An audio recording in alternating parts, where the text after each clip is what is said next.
Welcome back to season 4 of Comic Book Nation, the only show that covers all things geek culture, the official podcast of comicbook.com, and we're on. Now, this is breaking news, as we said, so let's nail down the specifics here. Mm-hmm.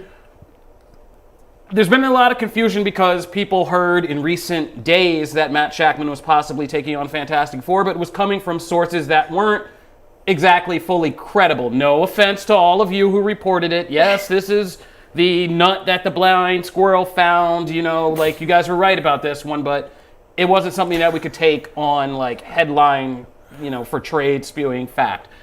Now Deadline is saying that their sources are saying that Shakman is indeed in talks with Marvel for Fantastic Four, and that it's still early. It's not like a formal offer has been made yet. It's still early, but that, quote, things are headed in the right direction.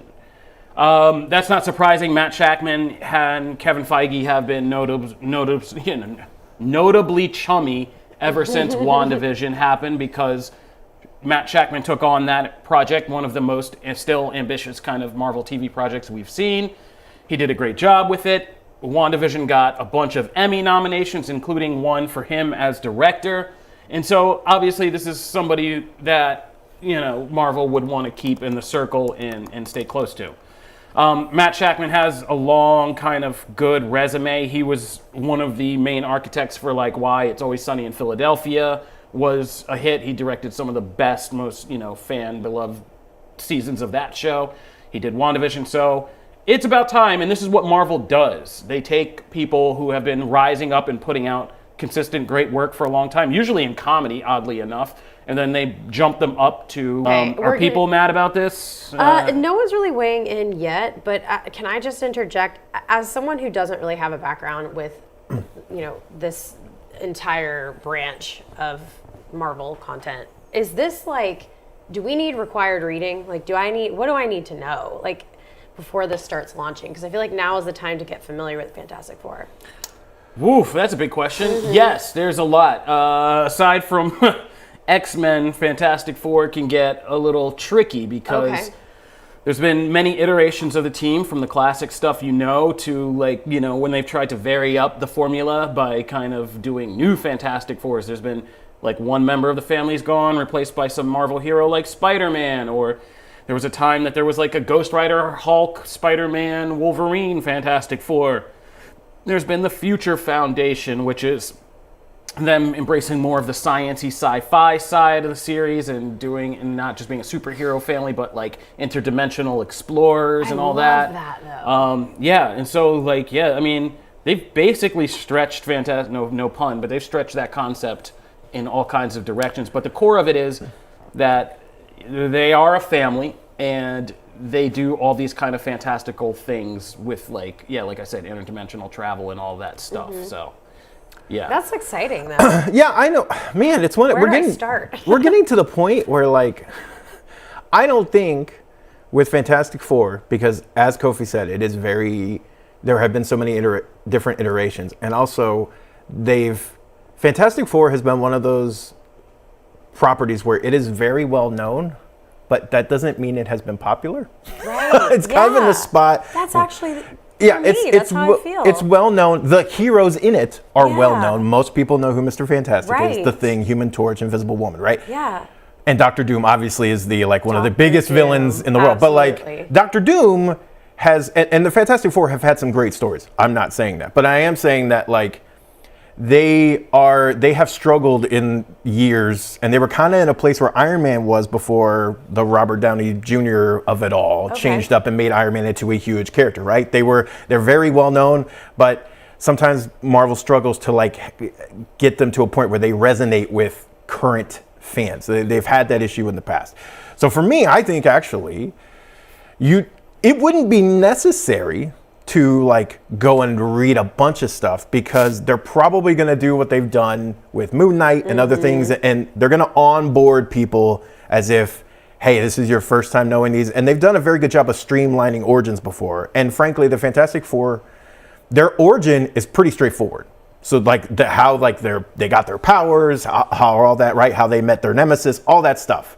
but it's just the stuff kind of in between and the family like expansions of it all and things like that get a little murky. So I think honestly from the get-go, you won't have to. I think they'll do a really good job of that. Now, granted, do we watch the other Fantastic Four like in prep, or do we just pretend like that doesn't exist? Here's the thing. Okay, so here's the thing. I enjoyed the first Fantastic Four for what it was. I enjoyed that movie. I didn't hate that movie. It was corny in spots and whatever, but I still I understood what they were going for and I was fine with it. It's not a great movie, but I still enjoyed parts of it. The second one, not so much, but the Silver Surfer, what I thought was fantastic. I thought they executed him brilliantly. He's just in it for he's not in it enough. And then as soon as Dr. Doom got on a surfboard, got on the board, and was like the cosmic board, he's just like, oh yeah, it lost me. That movie lost me. So no, I don't think you need to go back and watch those. I've seen them. I just truly cannot even remember one thing besides They are quite... I just can't remember. And that's the truth because I just remember I was so obsessed with The mind how gorgeous protects she us was. from traumatic. That was before her soap empire. There are some great though recommendations I would have, and I will actually now put those in Heck yeah. an article for that to break that all down. I would love that. Yeah. Cool. Yeah, the mind protects us from How traumatic far are memories. we from this? Like now that we have this in place, It's the we have this beginning information. of phase 6.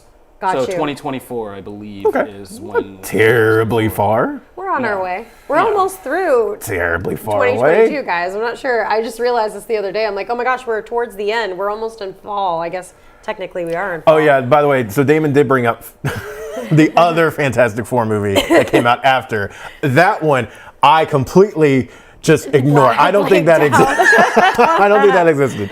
That's one I do not go back. That's the other ones are great. cheesy fun. This one, not so much. November 8th, 2024. Ooh, Okay, Sophie, that's not that Thank far you. away, actually. No, it's not. I mean, they got to get moving on this. And I think he's a much more compelling pick than Watts was when he was surrounding the project. Yeah, Spider-Man. I mean, I got why they wanted Watts because he could do comedy and heart and all that stuff. Yeah. But I think Shackman showed in WandaVision he can do that deep drama, character drama, and family drama stuff really well. And So good. yeah, it's going to be fantastical, and I mean, hence the name. I'm but really it's going to be excited about this fantastical and now. kind of do a lot of wild stuff. Because I think this one's going to be a big deal in the multiverse saga. Are we going to go the negative zone? I don't know. Not about this pick and director. Are we going to get the Fantastic Car? I hope so. Yeah. I wanna The see bathtub? Car. Marvel's bathtub vehicle? Yeah, We're going to get that? I want to see all that, you know. Oh, But I mean, yeah, I think we can throw it out to the comments, the ones that work at least, and say I don't think anybody's really mad about this. And, I don't think so. Congratulations, CJ Dar, on your first Oh week yeah, of college. man! Congrats. I was Did you just finish typing it that in the sober? chat. Did you finish it sober? I mean, we'll find all that out. Wow. All right, so that's our little surprise From breaking good news Marvel drop. to Yeah, from good Marvel and things happening with Marvel that's awesome to DC, where we're taking massive L's. So if you want to know how our year is going, early this year in season 4, we started off with a show called Will Marvel or DC Have the Better Year in 2022? Now we have a show that's Didn't we called all agree it was DC. DC? Yeah, we were really we're excited for all what. in agreement. Yeah, too. we were all No. very positive. Now we're sitting over a show called DC's Worst Year Ever. So that's how things are going for us. It's August now, and that's how things are going for us in 2022. But yeah, this week we got some more updates on the ongoing shifting sands over at Warner Brothers Discovery in regards to the DC Films universe. We found out that Shazam 2 and Aquaman 2 have both been delayed, which is hilarious because Shazam was the only other DC movie out of the, 4 we were supposed to get? No, 5 if you want to count Super Pets. 5 DC movies we were supposed to get this year. We did get that one. And we're getting 3 out of the 5 now, I think. No, we lost. No. We're supposed to get 6. We're supposed to get and we're 6. getting only 3 out of the 6. we're getting 3. Yeah, so half of that slate that was touted and hyped up at the beginning of the year is gone. Yeah, Shazam's not coming out this year. Shazam is now taking Aquaman 2's second release date on March 17th, 2023. Aquaman 2 has been knocked back basically a full year from its original release date. It's supposed to be at the end of this year. Now it's coming out the end of 2023 on Christmas Day. Yeah, it is. I'm so confused. What Okay, is time? so wait. Dr. Manhattan, that's great. Is this Barkley. all just because of like the dramas of the actors? I think it's a combination of things. It's a combination of the dramas surrounding a lot of the actors. It's a combination of the visual effects kind of real crunch in the industry because of the COVID stuff. Got you.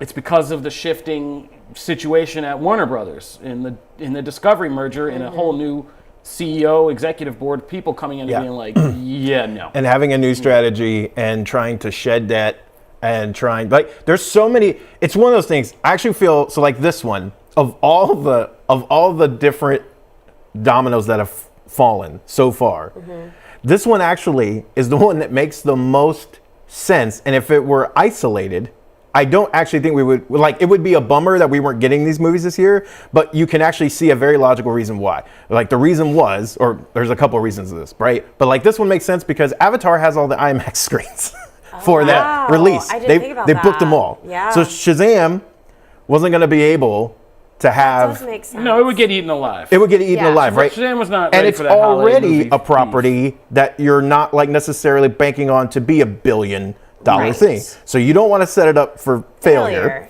I understand. So that I one makes remember a sense wise to man move. saying that a couple so, weeks ago. Okay, so that one makes sense to move, right? That one makes sense to move. Then you have Aquaman, and Juan has in the past already kind of like hinted that like, oh, we're kind of struggling to hit that date. Like even when they talking about it before, because it is such a visual effects intensive. This whole practically almost like if you want to, the entire movie can be underwater. And you're gonna have to do most of that with CG, right? Yeah. So moving that also makes sense. So if we were just taking these isolated things, that would be one thing. But this is just the latest in a just carnival at this point of bad decisions. And to loop in there, then you have all the Batgirl stuff that still has not stopped because that train continues to just keep hitting stations. They had a funeral screening, evidently. So like some people have seen the movie on the lot. No way. Yes. Then the directors came out and it was found out that like they essentially tried to log into the servers to like salvage their movie before it was just like out of their hands completely. And it had already been removed from the thing and their access was like revoked. And so there's all these, and now you have like people on the team, like the kind of the writing or director, producer teams like coming out to social media and joining these things. Yeah, co-stars. It really is becoming. Yeah, well, let's get into the Batgirl thing. So apparently, like, what's happened is that when Batgirl got canceled, one of the biggest rumors was the reasoning was that Warner Brothers determined that it was too expensive for streaming to make any real benefit or profit from streaming, but too not big enough to be a big theatrical success. And so it cost $90 million, but they could make more on it as a tax write-off. As just saying, oh, this was a thing, and they always have clauses for tax write-off. But the clause of the tax write-off is if you're going to write off a movie as a tax write-off as like a failure or whatever, it can never be released or see the light of day, which used to not be a problem when it was just on a can of film and you could just throw you just put it in a room. in a vault and forget about it. Yeah? Now it's like with the release everybody's cut and everything. How long before it got leaked or somebody did this or that? And if that sees the light of day, then it voids all the terms of the tax write-off, and now you're on the hook for that movie. So Warner Brothers, now again, normally studios don't do this, but it's being kind of rumored that Warner Brothers under this new regime is, they're in the book burning business, and they're just like, let's just get rid of this. We don't want to take the chance. They're getting rid of like animated shows, so that they don't have to pay residuals and like all kinds of other like actual fees, and it's stuff that they like license for the platform, and like there's a lot of stuff happening at that place that is chaos. And I don't know necessarily if it's all worth the chaos. No. But yeah, so this day. is the whole thing, and this is why Batgirl's getting, this unusual thing of like, they're going to screen it a couple times and then possibly destroy internally. it. Yeah, No, internally. that's so sad. That makes me so sad. I was It's holding crazy, on to right? hope. No, this is not like one of those cuts that can be released. Yeah. But there is a bright side, right? There's some bright news in this cloud. There's some bright news. The Batman 2 is still happening. Hey! Yeah, it was on the fence because we were just a couple weeks ago like hanging our heads like, because it came out that under the new Warner Brothers Discovery that even though the old Warner Brothers executives had gone at CinemaCon and said in the spring, Batman 2, we're doing it, and announced it on stage, the new execs were like, yeah, hold on a minute. And they had to still decide what to do about it. But they've decided to continue with it. It's still Matt Reeves. It's still Robert Pattinson. We're still getting our Penguin show. Matt Reeves signed a whole new deal with Warner Brothers Discovery for his first look deal. So he's going to be doing the Batman sequel. He's still doing the Penguin show. He's still doing the Arkham show. And he'll be doing other projects that he brings to them first. So... As long as the Batman 2 isn't a musical. CJ, yeah. I'm excited. I don't know, man. This Joker 2 musical I am kind of excited for. I'm pumped. Yeah, Lady Gaga and Joaquin Phoenix. It just sounds weird enough to work, right? Yeah. It's weird. Sounds weird enough like it could work. So I'm kind of here for this Joker musical. I've seen the fan art of like Lady Gaga as Harley, and it is so good. Yeah, and it could be insane. Them dancing around killing people could be fun. You know, I'm here for that. I'm not mad at that. But so we're still getting the Batman, so that's good. I think Blue Beetle, we've found out, is still safe. Still a thing. Yeah, so Black Adam hits this year. Yeah, Black Adam's coming, and I still think, that could be, if not $1 billion, like a really high earner to kind of kick off. I'm hyped for Black Adam. DC films universe. I believe in The Rock, we trust. So it's not all bad news. It's just we're having a different year than we thought, guys. We're having a very different kind of year than we thought. And, sometimes that's okay. It's just ironic that we go from this, and we are going to talk positively, I think, anyway, about HBO Max show. Yeah. Oh my gosh, I'm like. Amid all the chaos, somehow I think they actually managed to pull something else off. Yeah. Cody, all right. You want to move us over to... Yeah, HBO Max, did somebody say? Yeah. I blanked out and went to sleep for a second You're there. fine. No. Read those comments. We're interactive. Yeah, I know. Got a lot to do on this show. So, HBO Max, that is to say, you have a reason to keep... Matt, we gave you a possible reason to keep it. You were on the bubble recently about HBO Max. I'm this close to canceling. Yeah, but now I think we have it because Game of Thrones has returned. And we are back in the land of Westeros.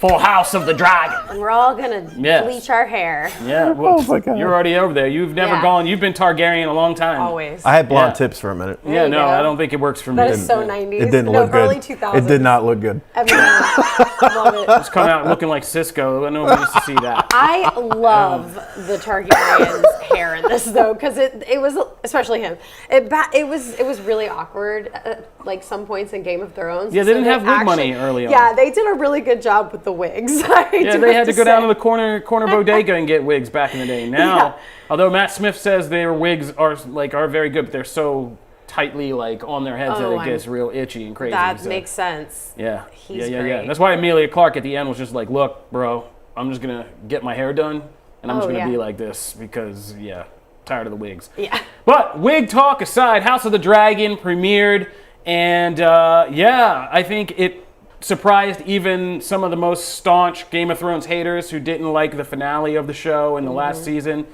that it was good to kind of get back into Westeros and that you are able to kind of jump around and jump into these new stories in this new era, and it was still just as enjoyable.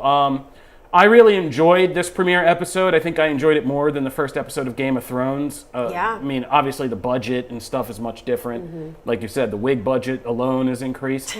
But there was just a lot that they set up in this first episode that shows you how the show is very much connected in the Game of Thrones franchise, but is also going to be its own thing. I wrote about this because there's some things some people didn't pick up on that they probably should get prepared for, because I don't want people to start having backlash about stupid things. But this is going to cover a lot of years of the Targaryen dynasty. Game of Thrones was very much like you hit the ground running. Like you hit that first episode, some stuff starts happening in that first episode that begins a snowball that, everything is moving. The White Walkers are coming. King's Landing and the war with the North, that's all happening. People are losing their homes, their statuses, their status quos are just getting knocked down left and right, and they're all kind of thrown out there in the chaos in Game of Thrones. This is not going to be the same thing. The Targaryen dynasty obviously lasts up until the Mad King gets killed, years before Game of Thrones starts. And so this is going to be a more stable world. It's not like the whole kingdom's going down and everybody's going to thing. And so it's going to cover a lot more years. And if we're watching the trailer now, people didn't pick up on this. Like Rhaenyra, the main character, Allison, her friend and all that, like they're going to be two different actresses playing these characters. Yeah. You see it in the trailer, like Emma Darcy is the older Rhaenyra, because time is going to move. We are going to have time jump and go through different, like I said, decades of years of these characters' lives. The Targaryens, and if you've ever read the history of Fire and Blood or just a basic, what I got to work on, I know Jim and Joe are probably like, get out there and get doing this, but a whole timeline of Targaryens, that there's some pretty wild things that happen that this episode also, I think, does a masterful job of setting up. So, yeah, it's going to be, like I said, a bit more of the court drama stuff, but, there are dragons flying around, obviously, and that didn't bother me after this first episode. Not at all. In classic Game of Thrones fashion, was also really kind of triggering, intense in some portions. Man. Oh, my God. Yeah, there's some things, I never watched Game of Thrones when I was a parent until, like, the very end. Oof. Yeah, this episode, if you're a parent, is pretty rough. We had to turn it off. My fiance was like, I can't do it. And I was like, okay, I'll watch it by myself. Yeah, there's some pretty rough things in here. But that's Game of Thrones for you. I had a very hard time with that particular scene. A lot of people did. Oh, a lot of people That's even for even taking the new parent out of it, that was even more so, right? But like, it was so well acted too. Like it's actually just like they put together the scene in an incredible way, but good Lord, that is just every actor in this God. is achieving such beautiful moments. Like the acting is, I think, the standout for me. The fact that they can get this much backstory, like where we're going, where we've been in one episode, I just was blown away. I mean, I was in this world and I knew everything that was happening. I knew where everybody stood.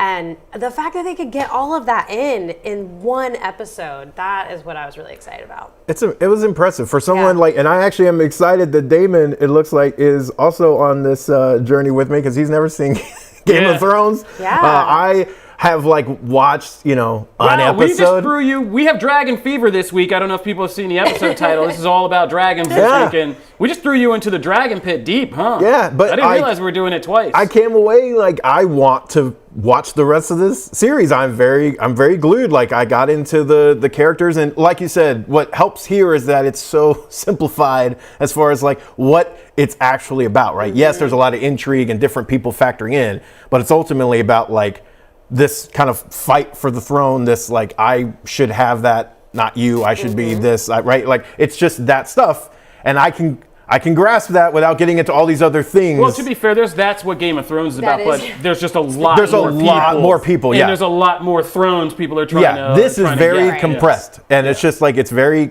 intimate in that way of just a smaller scale thing. Oh, yeah. And that's perfect for me. That's a perfect introduction for me. And honestly, I could see myself going and watching the other show. If this continues to kind of hook me into that world, I could see afterwards. Oh, it gets deep. I'd go watch it again, actually. Oh, it gets deep. I had a real problem during Game of Thrones. So this was good. I came away really, really happy. Yes. Oh, thank you so much, Chris, for asking. I was going to answer this without even being asked. Matt Smith is a god. He's such a good actor. If you saw him as Doctor Who, he's the most endearing and likable and sweetheart human being ever. If you saw him in The Crown as the prince, you just have this new respect for him and that stoic role and all of that. Then you see him in this and he's scary and kind of awful, and he's just so good. I love this actor. I would say that he's probably one of my favorite actors right now. Aside from giving South Park new musical material, as Game of Thrones has in the past, if you know, you know.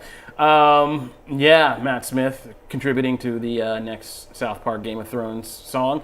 But he's also been searching for that maniacal bad guy role, because you see he's endearing, but I was having this conversation on a different podcast show, and we were saying Matt Smith is also very kind of quirky, unique, and weird. He looks very unique. Yes. His personality and delivery is kind of very unique, and not in a bad way. He's just, in that weird Christopher Walken, he's almost a geek to me. He is, but he isn't. He's just kind of a weird gentleman. He's just quirky. He can play any type of character. That's great. But it's always a character is being played. That's what I'm trying to say. He's a distinct character actor. Yep. So therefore, there have been times where people have tried to put that to use and it doesn't work. Like him trying to play, oh my God. In Morbius? You gonna mention Terminator. Yeah. Genesis. Skynet, like him trying to play Skynet, or in Morbius and all that, and the dancing. Like, those are people trying to take Matt Smith's quirkiness and make it into that maniacal kind of villain role,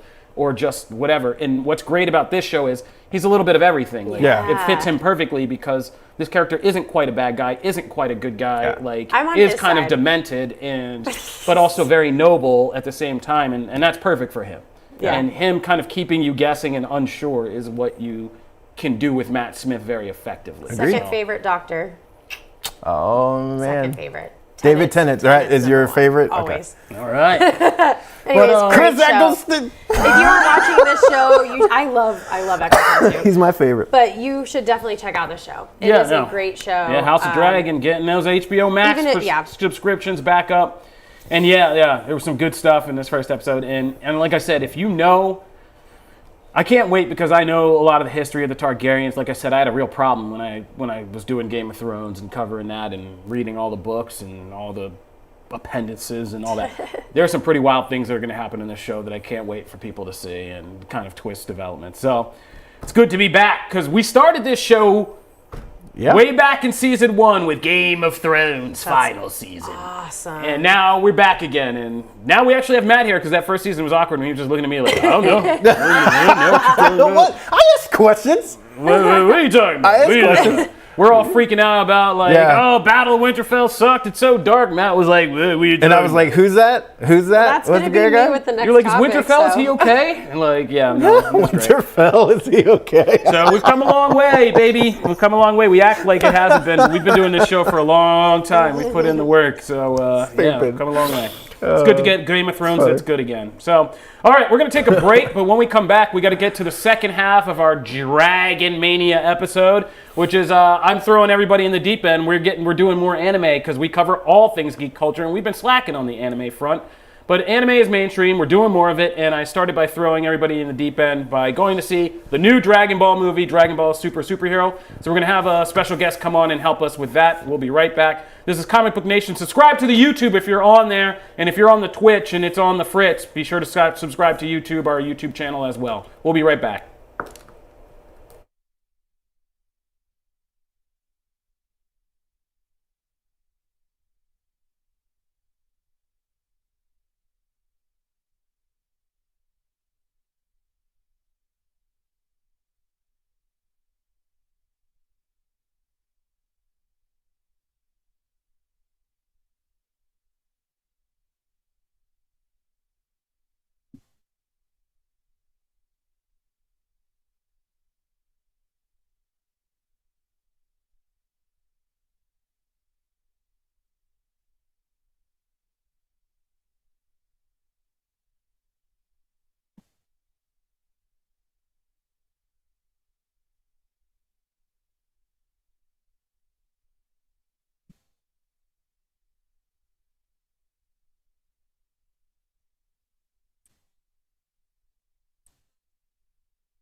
It sounded weird when I said it, but then I was going to say gloves.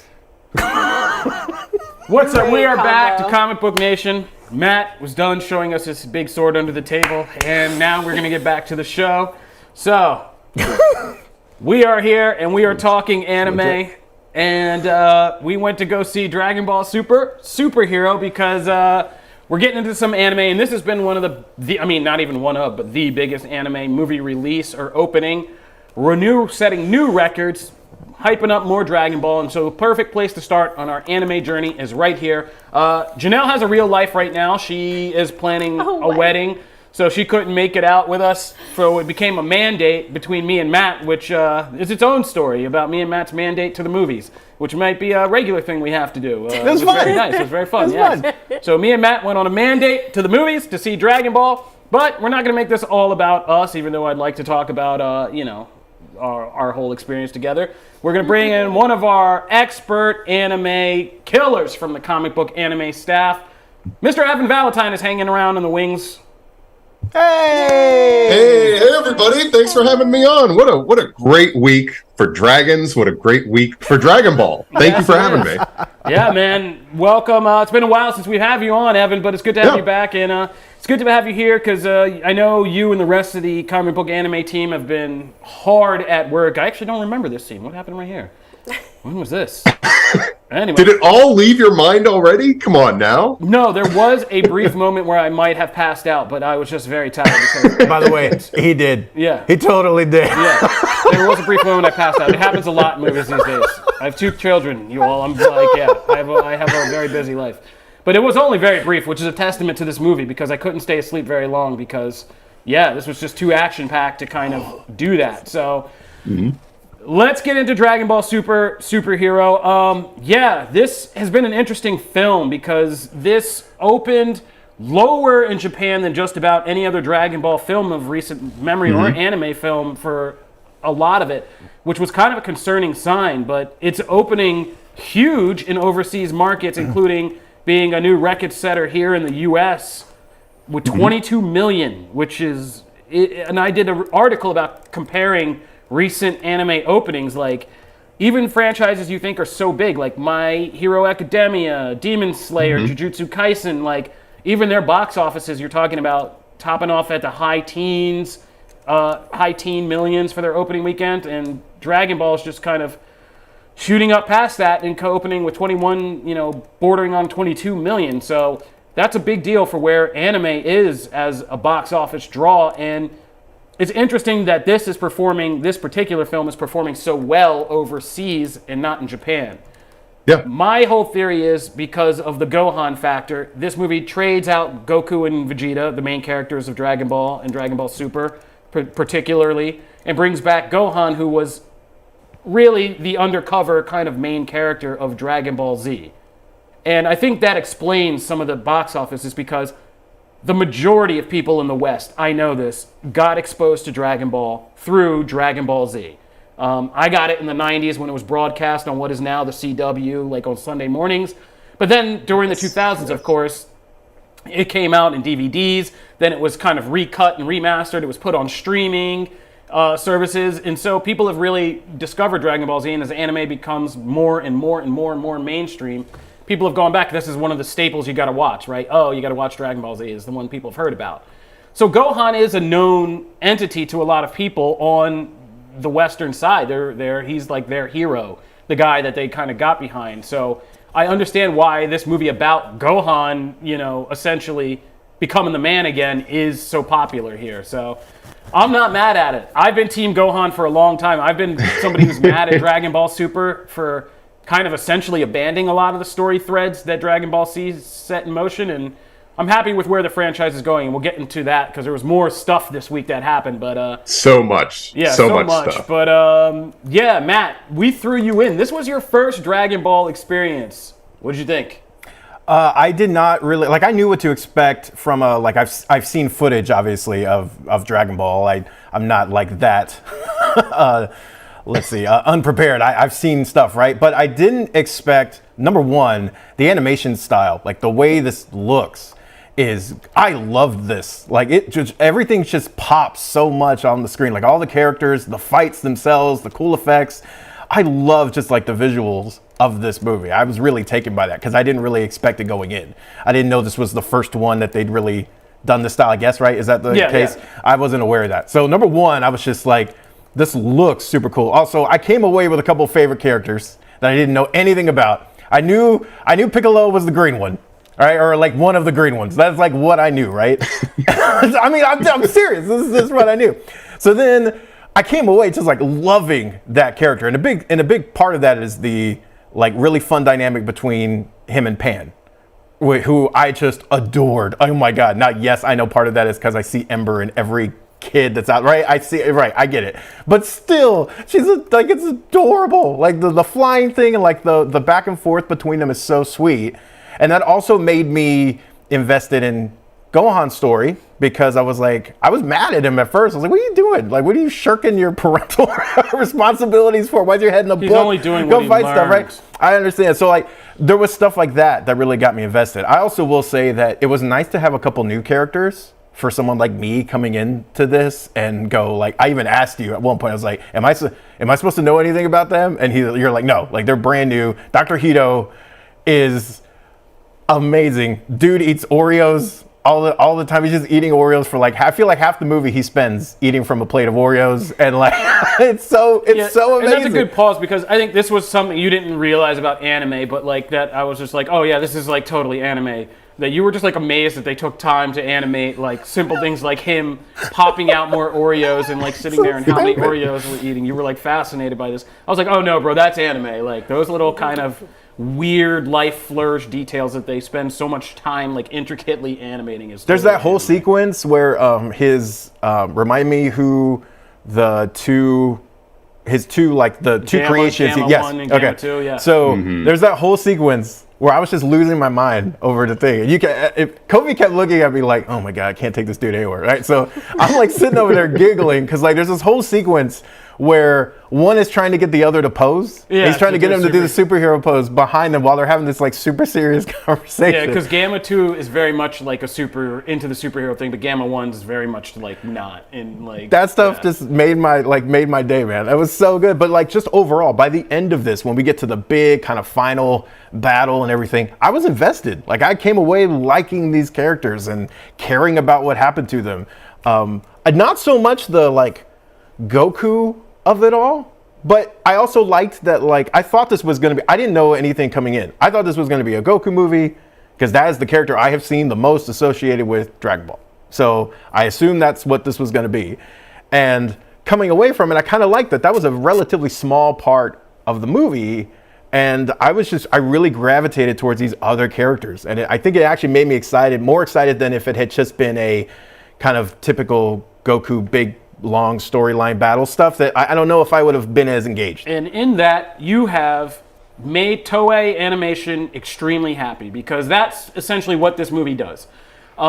If you know anything about Dragon Ball Z to Dragon Ball Super, Dragon Ball Z was very much about the Z Fighters, it was about Goku, but it was also about the entire ensemble of heroes on Earth that fight with Goku. Like we said, it was all about Gohan, kind of his ascension to being like the successor of Earth's protector. Piccolo leveled up. Everybody kind of leveled up throughout that series. And it was very much about all of them, the entire ensemble. If you look at Dragon Ball Z, the marketing, it's all about, the whole group and all of them. Dragon Ball Super, after some kind of off years for the franchise, Dragon Ball Super comes along and they're just like, we're going to refine this down to the things we know work. Goku, Vegeta, color changes. Like, that's what we're doing. That's what happened in Dragon Ball Super for most of the time. And the storylines they're okay, but none of them, except for like the two simple tournaments that brought cool characters to fight from other universes and introduced that, none of them really stick that strongly. Or an evil version of Goku that's complicated with timelines, and some other immortal version of himself, a variant, like on some Kang type-ish, is just out there. But like, the storylines don't stick as well as Dragon Ball Z. The conflicts, the arcs, they're not as exciting, except like I said, tournaments where it was mainly a showcase of, now we're expanding the entire universe of this series with all these new characters from different universes, Saiyans from a good Saiyan universe, all this stuff, and that got people excited.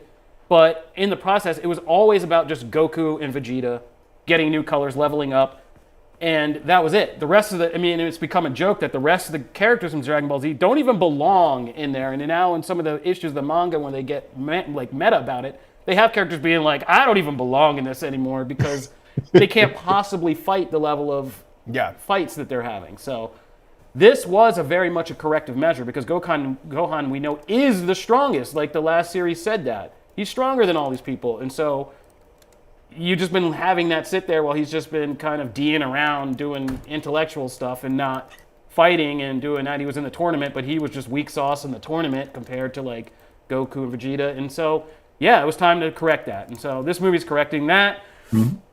Well, at the same time, the manga is doing other things to kind of push us into other directions. Evan, why don't you tell us what's going down in Dragon Ball Z? Because we just finished a long-ass arc. Long arc. First, I wanted to say it's really great to hear Matt's perspective, because I love hearing about people who dive into the series, because honestly, it's a giant task to just jump in. There's 30 plus years of story, and I thought that they did a really good job of presenting the film with like a 2.5 minute opening. If you all remember that opening where they kind of run down everything when it comes to the Red Ribbon Army and everything. So I'm really happy to hear that Matt really enjoyed it, because it does attempt to kind of bring everything together in that. For those who might not know, Dragon Ball Super is continuing to tell news stories in its manga, even though the television series is currently on hiatus. We don't know when it's coming back. We don't know if it's coming back. I mean, really, knock on wood, it's going to come back eventually. But they just finished a big arc that's called, wait for it, Granola the Survivor arc, which dives into the past of the race that spawned Goku and Vegeta, which is the Saiyan race. It presented an intergalactic bounty hunter who uses his planet's Dragon Balls in order to become the strongest being in the universe. That also drastically reduces his lifespan. And the last chapter brought back what is arguably the biggest villain of the franchise, who is Frieza. Much like Goku and Vegeta and so many other characters in Dragon Ball, when he gets new transformations and new power-ups, he gets a new color. Previously, he had returned with Golden Frieza, and now he has arrived with Black Frieza, which is has blown a lot of fans' minds. And we don't know when that's going to happen in the anime. We don't know if it's going to take place in a movie or what have you. But the manga is currently taking a little break, and it should return with a new arc that they haven't revealed any details about so far. But honestly, I'm looking forward to seeing what they'll do. There's a number of events that they can pull from with Dragon Ball Superhero that they can kind of incorporate into it if they want to move forward. Yep. And that's the big question right now. Then the debate in the fandom is, how much will Dragon Ball Superhero actually then be retroactively imported into the main series? Because it seems like this was very purposeful to do in a purpose, not like old Dragon Ball Z movies, which were kind of one-off, non-canon stories. This seems like purposeful course correction to align these characters better with what's happening in the main series. Because, I mean, arguably, Frieza swore he's coming back to Earth to kick some butt in the Broly movie, and so after the Tournament of Power, he knew he didn't have the power to kind of stand, because he got overpowered too by Goku and Vegeta. So now he's back. So it could take a fully powered Goku, Vegeta, and Gohan, and Piccolo, and all these people to kind of, settle some beef with Frieza. But yeah, it's exciting times, and Dragon Ball seems to be doing some course correction and setting itself up for a new era. So it's a good time to jump in. I saw people talking. Very good time. Yeah, they're throwing this series, Dragon Ball Super, everywhere. It's on Hulu. It's on Crunchyroll. I think it's on Netflix now. Really? Yeah, it's on another streaming service. I forget which one. It's on I don't quote me on that, but like it is on multiple. Funimation for sure. Yeah. Yeah. But anyway, it's out there. Dragon Ball Super is one of the most accessible ones, going right now. This made me want to learn more about the series. I will say, awesome. I don't know how. Great. I don't know whether to go read or to jump into the show. Like, I don't really know how to do that, really, because I still come away a little bit like, I don't know where to go next. But I did let me put on my anime hat, and I can walk you through. And this is great for the audience as well, because anime isn't going away, and it's becoming more popular. And obviously, since Dragon Ball Superhero was the #1 movie in North America, like, people are starting to kind of recognize that, like, this medium is kind of blowing up. So if you want, Matt, and any audience members who haven't gotten into the anime that is Dragon Ball, you can currently read them on Viz, which is they're the English printers of the manga online, and they have a great deal where you spend like $2 a month and you can read everything in their back category or whatever, their library.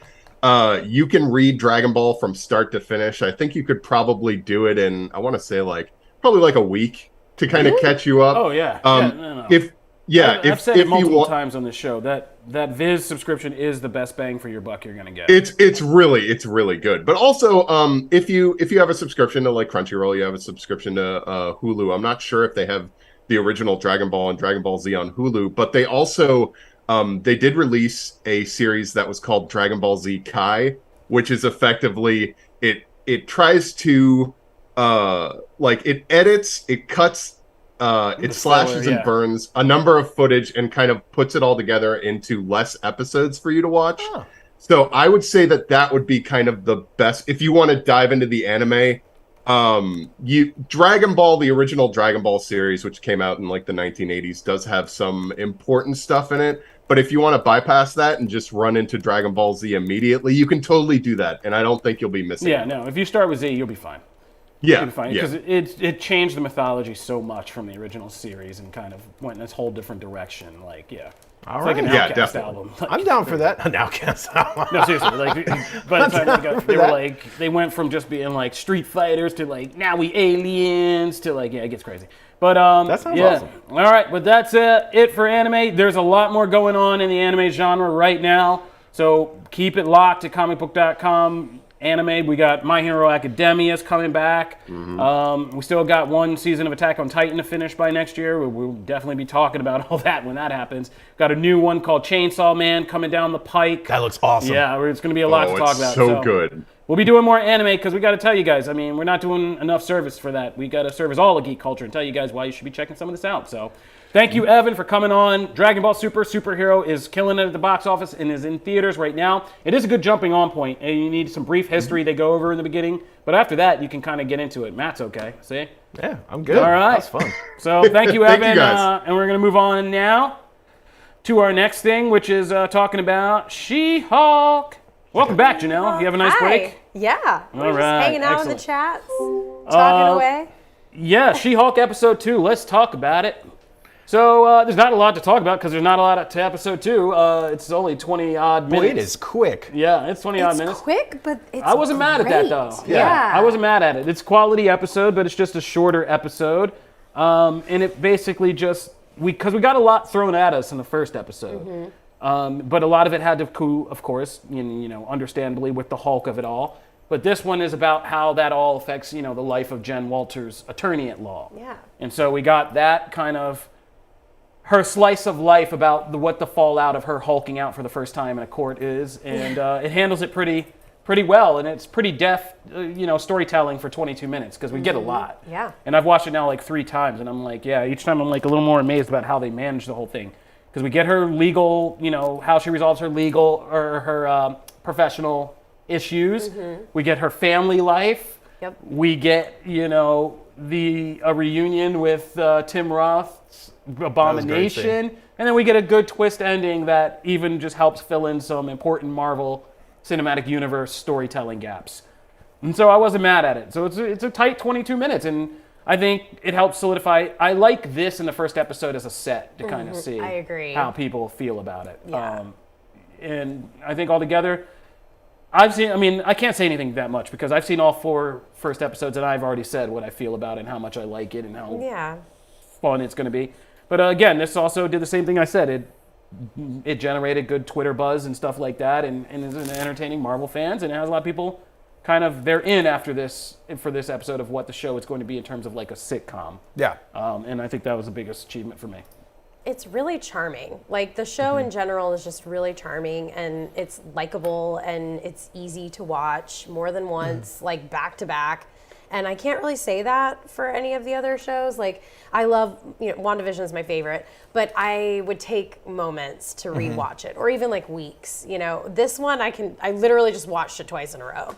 Because it was just cute and charming. And I'm like, oh, did I miss anything? Like, I want to see what's going on. So I think this is a really standout show without being overstated. Like, it's an understated but such good show. Yeah. Yeah.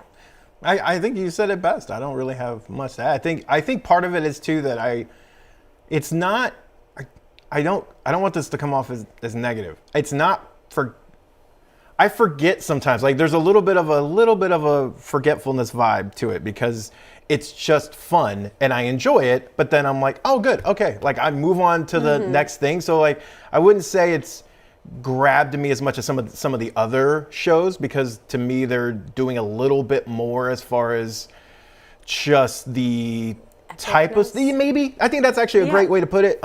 They feel more important as far as just their overall meaning to the universe. Right. Not necessarily. I'm not talking about like Easter eggs or you got to throw MCU stuff, because like I got on Miss Marvel about that, right? Like, you know, I don't need forced MCU ties, but just the nature of what they're doing feels a little more important. But overall, like I just really enjoy the series. I smile the whole time. It's funny. It makes me laugh.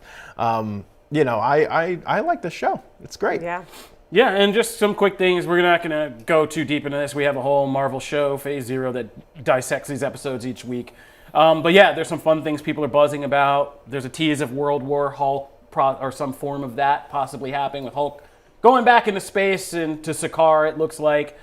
Emil Blonsky, Abomination, and where this could all be going is kind of exciting with the Thunderbolts of it all and things like that. My favorite thing is the phone call. It's the phone call between Jen and Bruce. Oh, yeah. That's the best. That's my favorite part of the episode, because she keeps going. He's like, so it sounds like you've already accepted the job. It's like, it's such a good spot. Yeah. So, yeah, all that was good. And so, like, yeah, bunch of fun things in this episode. She-Hulk episode 2. Loving the show. Can't wait for next week. I cannot wait for next week and just to see people's reactions. So that's my tease. Oh, that's intriguing. All right, Matt, you want to take a minute to whip your sword out under the table? We got parts. Why you gotta say it that way? Why you gotta say it that way? All right, hold on. I got stuff. So we weren't joking.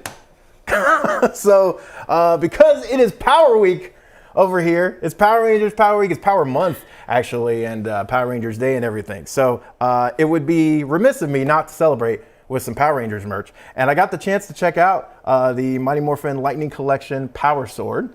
And this thing is awesome. So I was actually showing Rich ahead of the show, right? So what's cool about it is that it actually, let's turn it on, right? And then I don't know if you can see it. I'm gonna angle the blade there. There we go. Let's see if I get this right this time. What? Right? Stop. That's sick. And then it makes I'm gonna hurt people if I go swinging Here, this I'll back around. up. Yeah, chill. But what's awesome is, Are we going to get in trouble for this? come on. No, because I'm gonna cut it off right there. I think that's our 30 seconds. That's our 30 seconds of time there. So this is I'm so happy right now. You don't know. All right, so this is awesome. This is real. It actually feels if you want to hold it and stuff while I point out. You said it makes noises? It does. I turned it off. No, it's... Oh, is it still doing it? Oh, it still does it. Oh, look at that. Someone please capture just that part. Look, man, I don't even. This is giving me PTSD. This is actually Ever since heavier. I gave my son some lightsabers for Star Wars Day, I've done nothing every day except have sword fights or construct swords every single day for the last month. Okay, these are not buttons, anymore. just in case you're wondering. Right? Can't anymore. It doesn't feel like cheap. This it feels is like it's got heavy. some heft to It's it. substantial. Look, a couple things. I do not control my face. I'm a terrible poker player. My face does what it does based on my emotional state, and I can't control it. And then it has this. Yeah. Also, we didn't mention on She-Hulk, but yes, there's a Wolverine reference. If you missed it in She-Hulk, there's a news article about a man having a bar fight with claws, which means, and we have been joking, that the Wolverine video game coming out is therefore canon. Oh, yeah. But yeah, there was a Wolverine reference. But yeah. This is Matt's Power Rangers feature. Yes. So then, of course, you can see this little guy right next to me is the brand new Megazord. Is the Zord Ascension project from Hasbro, and their whole they're going to be doing the Dragon Zord and everything. So this actually comes in all the different as split against the 5. So it's all the Zords, and then you put it together. And I will say the diagram to put this together. Maybe it's just I'm a little older. Maybe that's it. But I had a super hard time trying to see all the. They put it on one page and it's all these steps, and it was a little hard. However, he's all together. He's not breaking, and it's kind of dope, man. I think it's gonna be my new my little desk here. We got the shield, all this and then of course it all comes apart. Pan, Richard, let's Look go. at that, he's killing it. Yeah, those toy shots. This is why you gotta watch the show. If you're just downloading, we love you. But this is why you gotta watch the show. We've gone visual. And then for scale, look at the little Rangers they include right there. Also, that's cool. When you take it apart, each of the Zords actually has a little Ranger put in the cockpit as well for scale if you're just doing them separate. Wow. So pretty cool. These are all, you can hit up these. This is actually available now, the sword, and then he is actually shipping now as well. So yeah. Fun. So, all right, that's Matt's agendas. Thanks, Why don't you take us into our final segment today, which is comics. I'm gonna keep this we got a little bit of time. Let's knock out some good comic stuff. All right, so AXE Judgment number 3 is the first book of the week. More X-Men. Oh no, you're so excited. More X-Men and Avengers and Eternals. This one, okay, so I'm going to make a reference that I'm probably going to get a lot of whatever. This book, I was loving this book until about 75, I would say probably 75%, 80% of the way through. And then it totally Twilight Breaking Dawn Part 2'd me and said, oh, it didn't happen. Because if anyone's seen that movie knows there's an awesome battle scene that happens. It's like a chunk of the movie, and that was dope. And then it goes, that didn't happen. That was all in the mind there. And that's what this issue does. I was loving this. This issue was like hitting on all cylinders. We were like seeing the deviants come in. wanted everyone to just perish. Man, wanted it to really happen. Yeah, you wanted that T2 or that Terminator fantasy. Awesome. There was this whole battle and all these things going against each other, and like I knew something would twist. But I'm not a huge fan of I don't love that plot device. That's always like a plot device that never quite works with me. I always get a little annoyed because it feels like I wasted my time up until then because none of that mattered. So I always get a little irritated. Granted, that's probably more on me. And I'm not going to say it won't pay it off in the future. Maybe it does. So maybe I will look back and go, yeah, that was the right call. But I'm just saying, as far as my personal preferences, that storytelling mechanic always gets me a little like, I come away more deflated than anything. That said, it is interesting to see the Celestial judging and making like that whole Captain America scene. There's a whole Captain America scene where he's judging him, and it's really interesting how they're using that to explore these characters in just little bitty bite-sized portions. So I like this issue. I actually have come away a fan of this series so far, but I won't say it's not on the top level of my greatest Marvel events yet, but I'm enjoying it. I was coming in a little trepidation, so I will say it's winning me a little bit. I think it's weak. I think the issues are very kind of boring and like hard to remember. And it's not that. I think there's nothing wrong with the story itself, but I think that it doesn't utilize or fulfill or make me as excited with the level of characters it's playing with and the level of stuff that it's playing with. It should feel a lot more exciting to me, and it doesn't. And like, it's exciting to see the X-Men talking with like the Eternals and having discussions and comparisons and stuff like that. It's interesting to see some of the Eternals kind of breaking character and doing stuff. Right. Like covert missions and stuff like that. All that stuff is exciting, but it's just like there's just so much thrown at you in terms of spectacle and characters in these that none of it just feels like it's hitting on a personal level. It just feels like very spectacle, event, but like there's nothing personal pulling me through it. And it's just like a weird, it feels like a weird kind of Marvel examining the fan debate about whether Eternals or X-Men should be the leading kind of superpowered race of characters. Which I don't think is bad in itself, but maybe the execution is not quite there.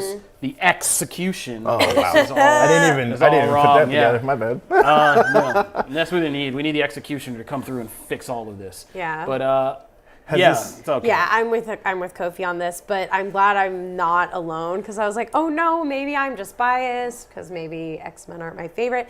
But you know what I really want to just say? Oh, here we go. How can I like X-Men? Like, what is the backstory? Like, what is Don't the one book? Don't be racist. I don't know. No, but I'm saying, like, what should I read to like understand? Because I feel like I was just thrown into this, like, you should know that they're the good guys. Meanwhile, they're like kind of beefing with humans and I'm a human. So I'm like. Okay, so there are, for me, there's like there's like two books that kind of immediately come to mind. Okay. I will give you those two. I'm not going to reveal them now. I will give you those two books. Yeah. And I'll find a way to get you those two books now because our thing's all weird. But I'll try and find a way to get you those. And then I would be curious to see what you think because yes, it is. And I wouldn't even start, it's house and power. There's so much of that. I feel like, yes, it's important to now. But if you just want to get an idea of like, why people love these characters. Yeah, that's what I need. I think that would be good. So I will. And if anybody is watching or listening and you have suggestions, seriously throw them at me. Like, just tweet me or whatever. Come into this stream and tell me. I think I'm open to it. I mean, you have to go back and read a lot of like the X-Men getting murdered for years. I see House and Powers in here a lot. Yeah. Now, okay, so I see House and Powers in here a lot, but I would say those are. Yes, those are critically important to where we are now. But if you're just looking to just get a feeling for like why people care about these characters. I don't necessarily think that's the best one to jump into. So I will. There's a couple that come to mind. I do love that X-Men the animated series was actually mentioned in here, and that is actually a great way. That is a good. That is on Disney Plus. It's on. I was just about to ask. You know, that's a great way because that a lot of people teaches you good better than the comics. Not better, but as good as in a lot of ways. And that's, I mean, look. I can throw that on while a lot I'm of doing fans laundry, you know? started there. A lot of fans started with the X-Men the animated series. So that is definitely one. Weirdly, some of the alternate universe times are some of the easiest X-Men things to get into. TJ mentioned that. Thank you, buddy. I'm sorry. I gave Damon and CJ some props. So yes, you are correct. I should have given TJ his props too. Well done. So that is that's a perfect one. Also, Evolution was mentioned in there too. I don't love Evolution as much as the original animated series, but I still love parts of that show. The animated series gives you a great sketch of who each of the characters. But yeah, I will get you those. I'm excited. This week. Thanks, guys. So moving on to something a little bit way more lighthearted, a little bit more fun, a little bit more agenda. MCU synergistic. I think that's a word. Yeah. Damage Control, #1. Yes, when I picked these books, Kofi sent me a thing and was like, those were the two I knew you'd pick. Now, granted, Moon Knight is on this cover. As is Nightcrawler. So like, okay, like I get it. It's probably immediately appealing. But I thought this was just simple fun. Of course, for those who don't know, like Damage Control is this, agency that kind of started out as, we're picking up the scraps of these superhero fights and we're kind of creating technology with them. Then that kind of went into we're kind of becoming more of a police agency, and it's kind of morphed along the way a bunch of different times. This book kind of takes all of that and puts it in one big pot and says like, hey, we're a little bit of all of that, and we're expanding here, and now we're working with the heroes and this and that, right? But it's super lighthearted, super fun. There's 2 stories. I actually adored them both, but for very different reasons. And this just explores the first part of the book. Actually explores like the heroes, and it doesn't really make a team. That's the impression it gives you from the cover, but that's not really what happens. It's just kind of heroes that this new intern in the company is passing by. But then the second story, it's just kind of ridiculous fun of the head intern having his mom come to visit for a tour, and then zaniness happens. I love these kinds of things. As we just referenced in Dragon Ball Super, right? I love the goofy stuff. So like this was like right up my alley. So this was just fun, and I enjoyed it, and I'm looking forward. This is a mini series, so I'm just looking forward to having some fun with it. And it does make sense that Damage Control is going to play a bigger part in the MCU. So hey, let's get a book out there. But I liked it. It was fun. Yeah, I'm an idiot. I just realized that I read the cover and I was like, oh, Adam F. Goldberg, I know that name. And I realized they slapped it on the cover. Oh my God, me too. I just saw that. Digital Comics for the fail again. Yeah, no, it is. And I was like, oh yeah, that's why I know that name. It's the creator of the Goldbergs, the Preacher TV series, the Boys TV series. Like, yeah. So yeah, Adam Goldberg, creator of the Goldbergs, and now this makes a whole lot more sense. This feels like an Adam Goldberg product, very much so. But again, the way I think Marvel is realizing you can use comedy as a great shield to move certain things around the MCU, like in She-Hulk. This is clearly looks like the backdoor pilot script for what a Damage Control show would be in the MCU. And I'd watch that. And I'd watch it too. It's funny. Getting the cameos in are they're going to be the big thing. But like, yeah, just seeing them do errands and like try to handle like Moon Knight or running Knife. or trying. Oh my gosh. Hey, Moon Knight. Or getting into an elevator with an ice cream cake with Ghost Rider and being like, can you turn your head down? And him getting like super pissed about it. Or just running into She-Hulk and stuff like that.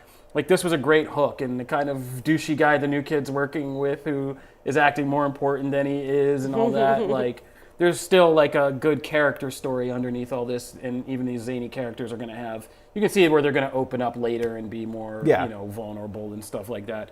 But it is funny in just like the level of things that this workplace comedy is dealing with. Like, it's not like Dunder Mifflin where you lose a memo and you're losing your biggest paper sales. It's like, yeah, we lost a memo and the Skrulls might blow up the planet because this was like completely important stuff handled by people who maybe are not really equipped for how important it all is. And so like, yeah, and it's just funny things like Reed Richards built a whole department. It's like some Severance stuff. Like, there's a whole department we built in a pocket dimension, and just other weird Marvel flourishes like that make it a lot of fun. So it was exactly what you said. It's just like a fun kind of irreverent thing, but in the MCU, it's again a very useful tool to reference all kinds of things you can move around and allude to without, being too heavy-handed about it. So was this a nice change Yeah, of pace? it was really cute. I really did enjoy this. It was kind of wordy. Like I was kind of like, okay, I get it. Like I get what's happening.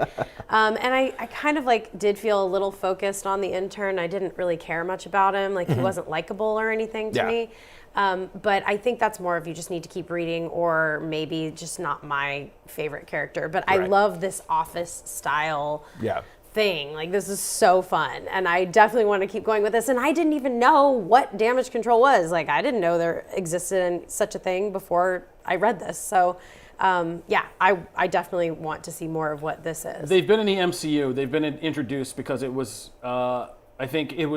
that's how Spider-Man's first movie kicked off. Michael Keaton's crew was like a local cleanup crew, but then Tony Stark created damage control, and they took all the jobs away from them. I did not even know that. That's what made the That's whole shit awesome. kind of pissed him off. And so I think you're right though. This is very much and a couple of people have mentioned it, like Disney Marvel's Plus series. Yeah, this is Marvel's The Office. That would be and so good. And I hope they do it like an Office thing, because that's the advantage they would have over this comic.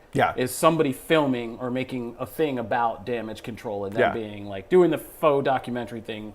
Abbott Elementary, The Office, really would work in this case. Agreed. And it'd be great for the cameos if it's like not like real CGI, but somebody filming. You know that retro thing you can do, like someone's filming a video camera I of love like that. a CGI Totally character or love something. that. It's great. So they need to get on this. And I think after the success of She-Hulk, they probably will be motivated to. But all right, let's get to the WTF of the week. I love your comment here. So the poll winner, Detective Comics 1063, is the polar opposite of damage control.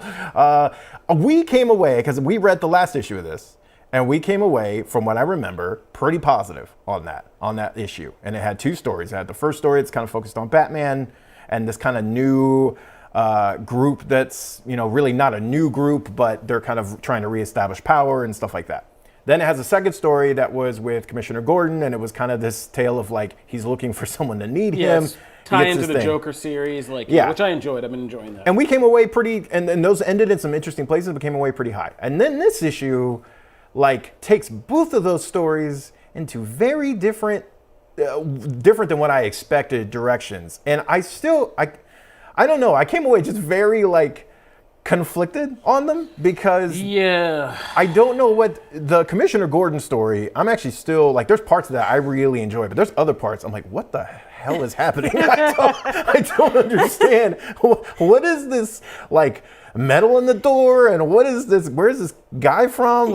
There was a lot of things that I was very puzzled about, and I actually had to I was like, did I miss pages in the last in the last story? And then the Batman story was not that. The Batman story actually really, I liked the Two-Face stuff, the back and forth between him and Bruce I thought was really interesting. This new faction was actually one of the more interesting parts of the last issue, and there's barely any of that in here other than the one spot of we're kind of reverting, spoilers coming in for this issue by the way before I go and say this, but we're kind of reverting Two-Face back, and I don't know, I was just there's more to find there. I don't know. I wasn't nearly as high on this issue as I was the last one. No, it's just, I don't know where Batman is going as a whole. There's some great stuff we're seeing, the practical stuff, the Knight telling us those stories. And then we had this whole thing after Joker War of stripping Batman down back to basics and kind of the stuff that connected to Future State that we like Batman the Detective, when he's just kind of a stripped down Batman living in somebody else's apartment building. And we were all like, that's a good idea and this is all good. And this issue starts it's dealing with that. I mean, the best scene for me was the conversation between Harvey Dent and Bruce Wayne about how they used to be these icons of Gotham that are now no longer what they were, and Gotham's no longer what it was. And so that was all very interesting for where Batman is and where Harvey Dent's thing. But then we just throw in this weird mystical organization, and it's just magic. We're doing magic stuff now, and it's just this between this and then the Batman Chips. Because Chips has been really good too. Yeah, Chips but just getting to where we are with now him going to other persona, it's just oh yeah, Batman's just going in some wild directions right now, and I'm just okay. I forgot about that. Oh, you guys did that when I was. That's right. I was why do I remember talking about that? Oh yeah, you weren't here. Yeah, I wasn't here. Oh, okay. Yeah. So Batman's getting a little wild right now, and I'm not down. And I never like when Batman gets into like mystical stuff very much. It's my least favorite kind of Batman story. I'll take supernatural stuff because Batman's like a weird, he can be a super scary character. But like, once Batman gets into like magic and mysticism and old mystical societies, like I never really like that much. I like that stuff better for like Damon and people like that who are connected to League of Shadows and whatnot. But like, I don't know. Also, I saw Damon's thing in the chat. Not more Batman. I know there's so much Batman. Also, that is not my fault. That was in the poll. That was I voted. Well, okay, actually, I voted for another Batman book, so I can't even say that. Oh my gosh. I voted for the other Batman book, which is really good. What did you think of this? I didn't think it was bad. Right. Like I enjoyed this more than the X-Men book. It was just a lot, you know. It's such a backhanded comment. I really thought, but you know what I will say about the X-Men book, just to end it, is like I'm kind of over the Eternals, so that book pretty much got me off of the Eternals. I was really excited about them. Now I'm not. Anyways, don't blame you. This one is it was fine. I mean, it was a cool read. It didn't bother me. The artwork was really nice. And it's cool. really pretty. I love the way Harvey looks. Like Harvey Dent looks amazing. I love that gold mask, and like I love that aesthetic in general. And you know, it left with a cliffhanger that I'm curious where it's going. So okay, that's comics. Yeah. All right, and that'll do it for the show this week. We want to thank you for tuning in for Comic Book Nation, the only show that's doing it for all of geek culture and helping explain it all to you guys. And we also want to say to subscribe to our new YouTube channel. My brain shorted out there for a minute. But we have a new YouTube channel. It's actually showing up now. It's actually popping in searches. So Comic Book, all one word, Nation. Subscribe to our YouTube channel, please. Download the podcast on your favorite platforms. And follow us on Twitter at Comic Book Nation. You can follow us individually. I'm at Kofi Outlaw. I am Matt Aguilar, CB. I am at Janelle Wheeler. And we will see you guys next week and every week as we continue to break down all things geek culture. This is Comic Book Nation. Peace. Bye, guys.